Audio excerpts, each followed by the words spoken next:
If it's like this, I'd never leave it. Just like Christopher Columbus in 1494, we watched the sun rise over the mountains from our sailboat.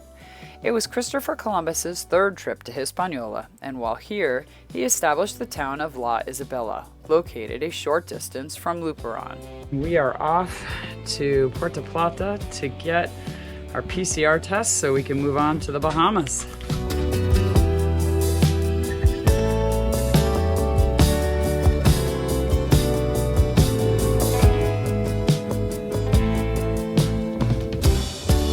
Unlike many other Caribbean cities, Puerto Plata is distinguished by an impressive collection of Victorian-era homes and buildings, most of which are well preserved and located in the Old Town.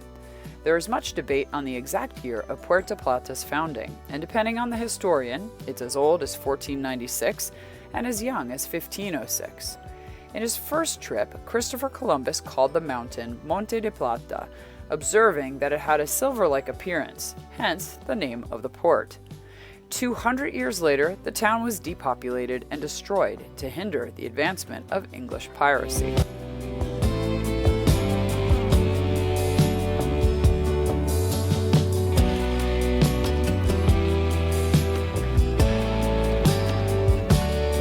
There we go. Oh my gosh, there is your poster child. A key piece of Puerto Plata's history, Fort San Felipe, was built by the Spaniards in the 16th century to defend the north coast. Considered one of the most important colonial military structures in the Caribbean, it was completed in 1577 and later served as a prison from the 19th century onward. The Dominican people, they fired Haitian and Dominican. Yeah. The people from Haitian died, they put it in the ground. Oh, wow. How are you enjoying this walking tour? I'm liking it.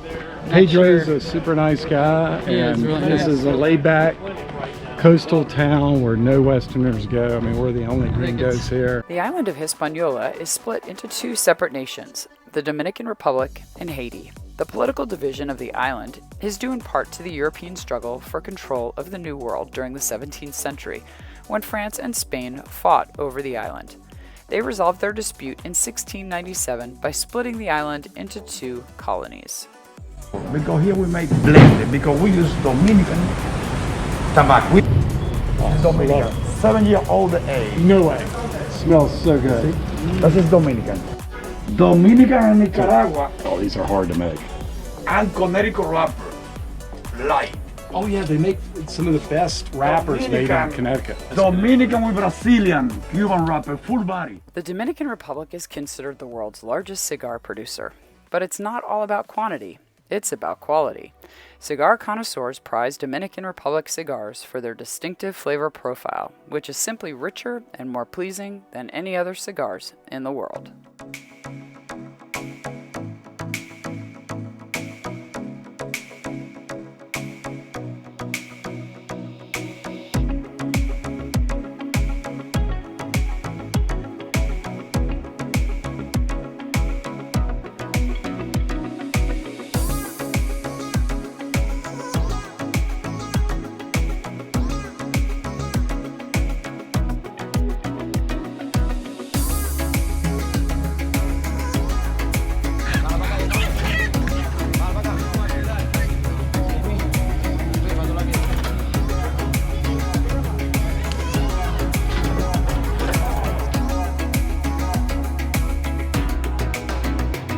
After a perfect day in Puerto Plata, we are enjoying a beautiful sunset out here.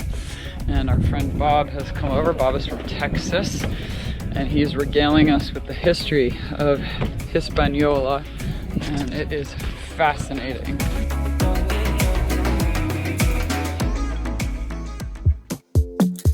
It's travel day. Just took down the Dominican Republic flag, and we are going to wait for a little bit more sunlight to proceed out of this bay, and we are taking off today for the Bahamas. Oh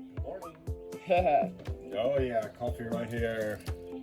Who's excited about getting to the Bahamas? Yes, sir. Woohoo! Lift it up. Yeah. Whoa. Yeah. Blue water, baby. Bahama, mama. Please have some more coffee brown. We had trouble getting the anchor up because this is a total mud bay. And Steve did something really cool. We tied this line onto the chain because the windlass was shutting down, and then we used the line and the weight of the boat to move forward and pull the anchor out. Steve, you are a genius.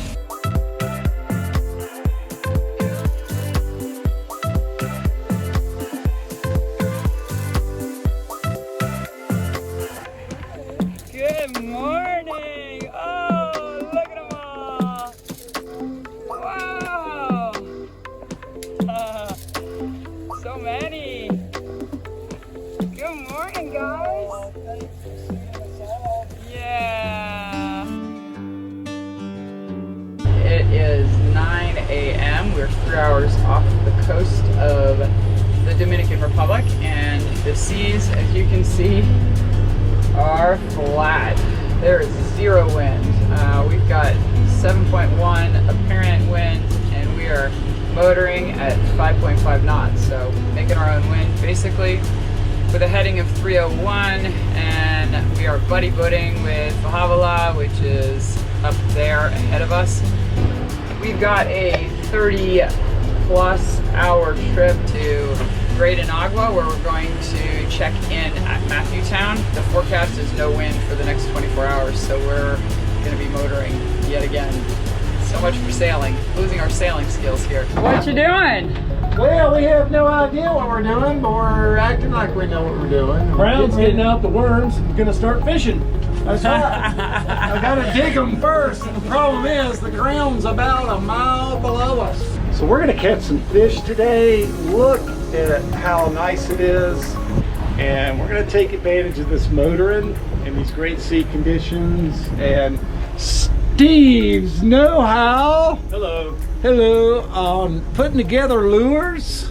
I know this thing works because I tried to eat it. It looked so good. So I think the fish are really gonna like it. We're getting ready to go. Steve's done a great job with the leader. Tell us what we did right. Yes. Tell us what we did wrong. But we're catching some fish no matter what. Steve's caught a fish. Brown abyss.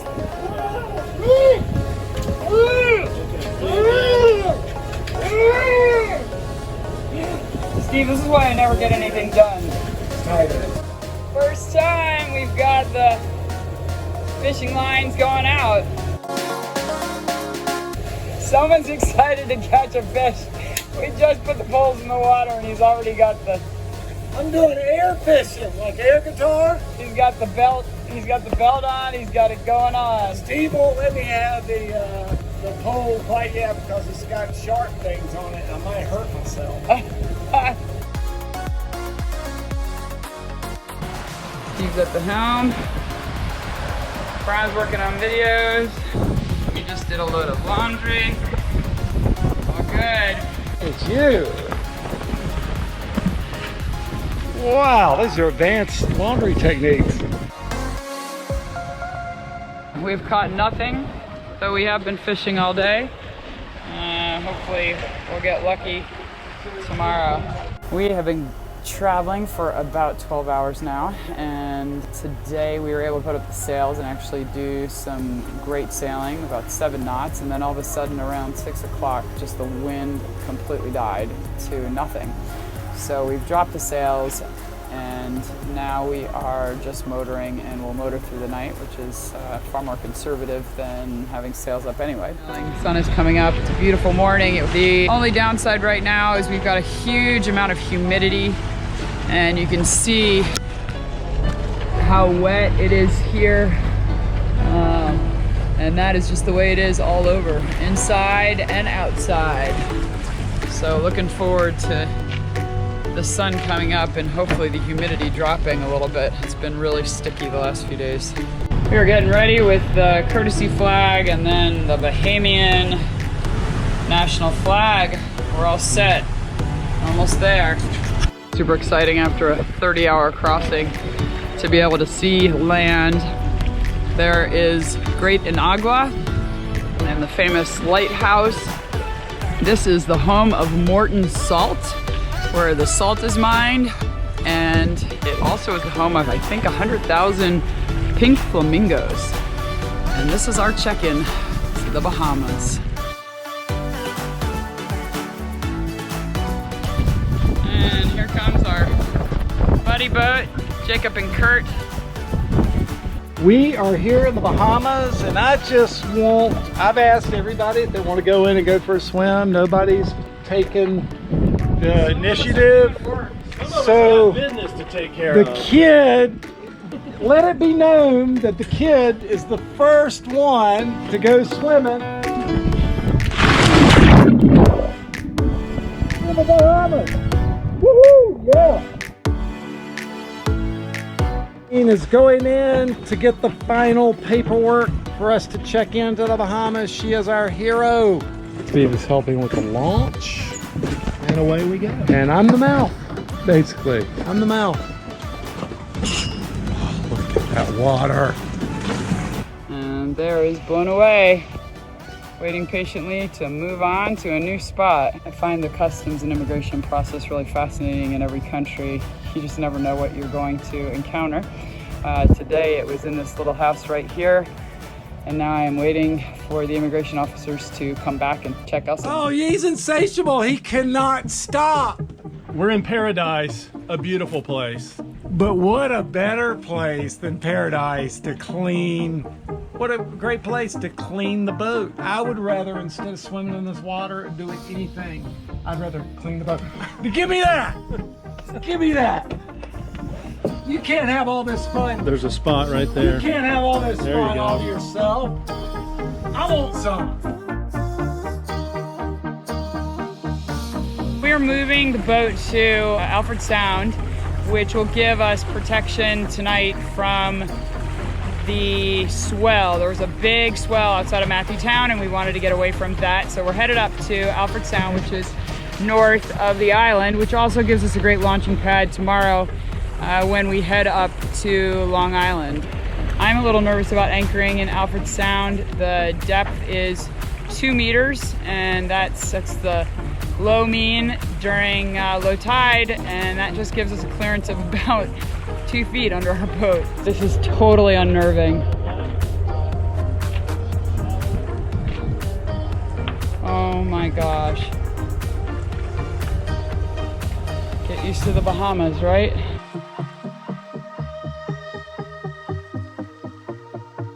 Go, baby! She's not dug in at all.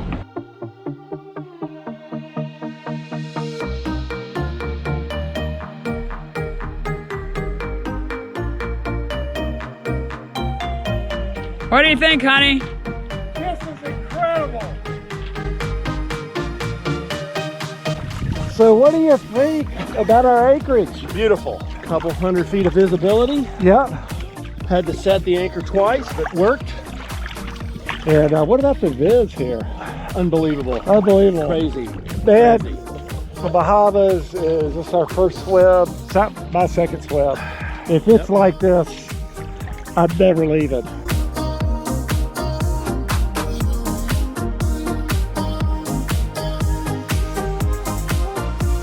Another 185 today, nautical miles. Put that in my logbook. I'm gonna ask you later. Yep. Oh yeah, we got it. So we made it, no issues. And now we have an anchorage all to ourselves. How beautiful is this?